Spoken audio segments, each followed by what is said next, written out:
Back on the show there, we've been talking about handball development and also sport development in Nigeria, and really it's a good one to have Nigerians coming back anywhere they are from the whole world trying to develop sport in this country. Really, sport can really change a lot of things, and that's why we have in the studio the person of Richard Agbonifo, international handball player, who right now is making sure Nigerian kids, Nigerian children out there get necessary support that they deserve while they do their schooling and also go into sport. Good to have you, Richard Agbonifo. Thank you for having me. Yes, you just saw there sharing training kit and all that. First of all, let's know about how this actually come about. Yeah, first of all, it came about when I came one time on holiday back to Nigeria to watch a handball game, and I saw that there's a lot of talent in Nigeria, but nobody is helping them succeed in life. And this was what actually sparked the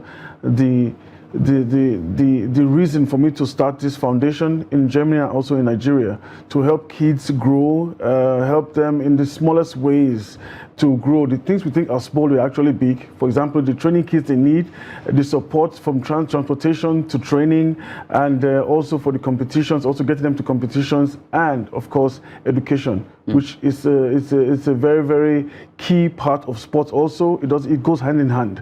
One doesn't come and the other one doesn't go. So it goes hand in hand.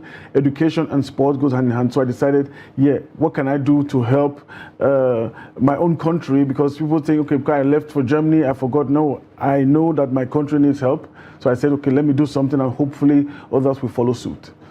Now, looking at these kids, I can see how happy they actually are getting to wear jersey, getting balls, and playing together as a team. When you were like this, I remember you play under 12, one of the foremost under 12 in FCT. Yes. How was it? It's funny you said that, because when I was playing handball as under 12, I only had one shoe for like 2 years, and I had one sports shoe for like 2 years, and I had my socks, which I was using. I keep on telling the story for a year. So when the socks has holes, I get another socks and wear 2 or 3 socks just to make sure I have the socks to wear. It's not that my mother was poor or that we don't have anything. It's just that here in Nigeria, we lay emphasis on other things and think sports is for people who don't have anything to do or people who are not intelligent. But that's not the fact, because sport helps the mind, spirit, and the body. So if you are fit physically, the chance that you're going to be fit mentally is like 80%. So that's why even in Europe and everywhere else in the world, they teach their children from the age of 5, 6 to go out and do sports. So this is for me. This is for us at that time, or even now, we don't have any support. I would say, unfortunately, also from our sports councils, from our area council, there was no support. They just want to see us playing. And kids don't need much. They don't need salaries. They just want to play. They want to play handball and their talent. And if we can use our chance and the channel which we have to channel this talent, which we are already actually #1 in the world when it comes to sports, because we are doing our sport for other countries. But the most talented players are Nigerians doing it somewhere else. But we can just bring them here, grow up the talent we have, we can be able to build a very, very physically fit and mentally fit children. When you mention the best in the world, a lot of Nigerians, what you're trying to say that they have a lot of Nigerians who are competing for England, US, Germany. Exactly. One of the best. But because they are not competing for Nigeria, we don't know them. Exactly. Now, I saw there some para handball players. They call them special players. You also trying to reach out to them. Yeah, I'm trying to reach out to them. I got emotional meeting them, talking to them. You know, the thing is that I know how the stigma is in Nigeria. People are quite afraid of them. They don't know what they are because they are not physically complete like everybody else, but they are physically, mentally complete. They are talented guys. All they need is just support. What they asked me for, I talked to them. The only thing they asked me for were the rollerblades. They didn't where they sit, because they do it themselves.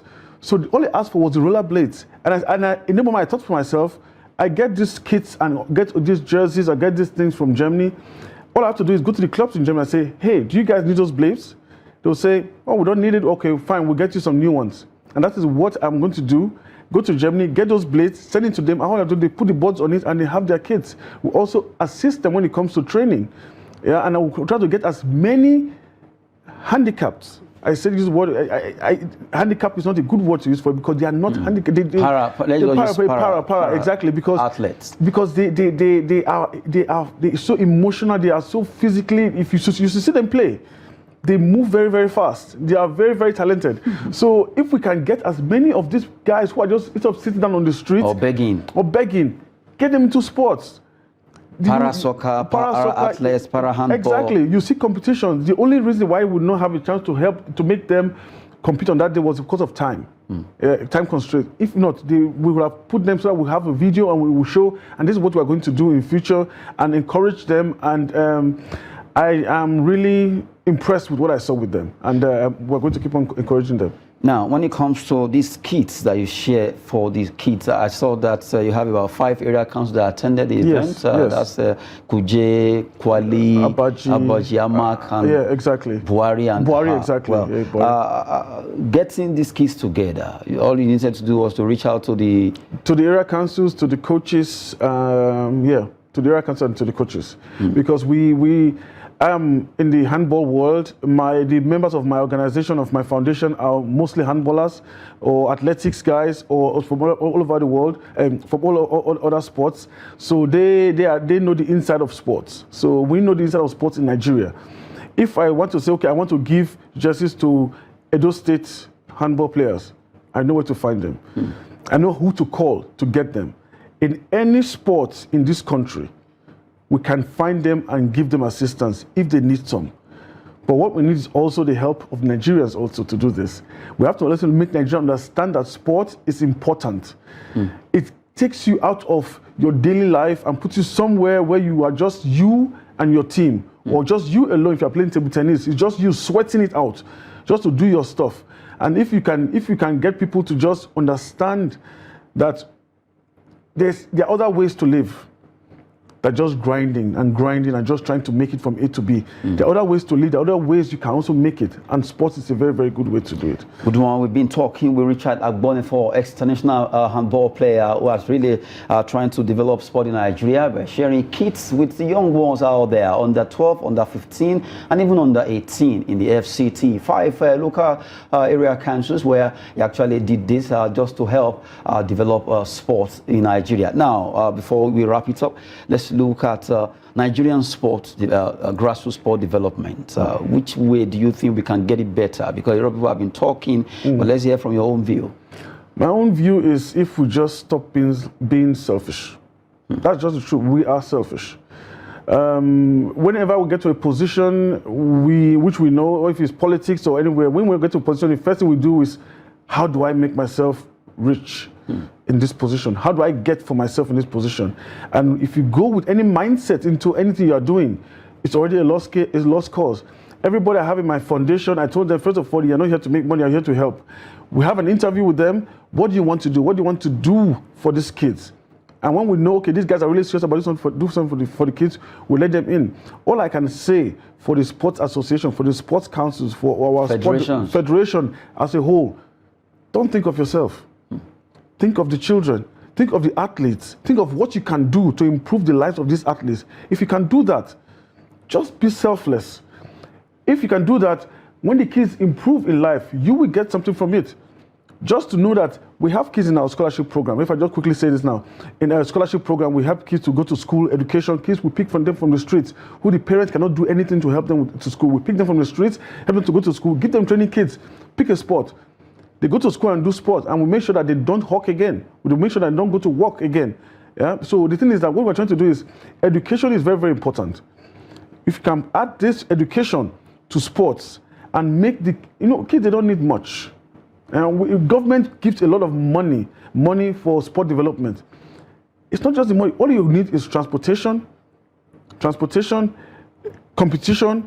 and that is that, and training kits, and that is all for the first time. I was surprised. Some area council said to me, "Thank you for the jerseys. All we need is ball." They are playing handball, but they don't have ball. They are playing basketball, but they don't have ball, and they are playing for the area councils. So you ask yourself, area council, what are they doing there? a sports organization that don't have the sports amenities. What are they doing there? So if they just have that, kids will come out to play. I was going to training when there was nobody there. Take my handball, trek from area 1 to area 10 with my ball in the hand. When I finish training, I go back, I bounce my ball, I go home. Sleep with my ball as a pillow. Kids do this all the time. All they need is they just want to play. And if they want to play, and that is the best way, bring up a child the way it should grow. And when it grows, you never depart from it. What a word there coming from Richard Agbonifo, who has been talking about how we can get it right concerning Nigerian sport development, really to focus on the youth, the young ones there, by being selfless. Make sure whatever position you are holding concerning administrating sport, just do well. Make sure you develop sport in Nigeria. We need to get it. We have a lot of talent, nooks and crannies across this nation, and we can get the best out of it. Coming from Richard Agbonifo, who really has tried his best to make sure he develops sport and also help kids to go back to school. Right now, sharing kits to them in handball across different local councils in Abuja. Well, I want to appreciate your time for coming on the show. Thank you for having me. Yes, I'm Adeni Ajisha. Sport is always business and fitness. Thanks for watching.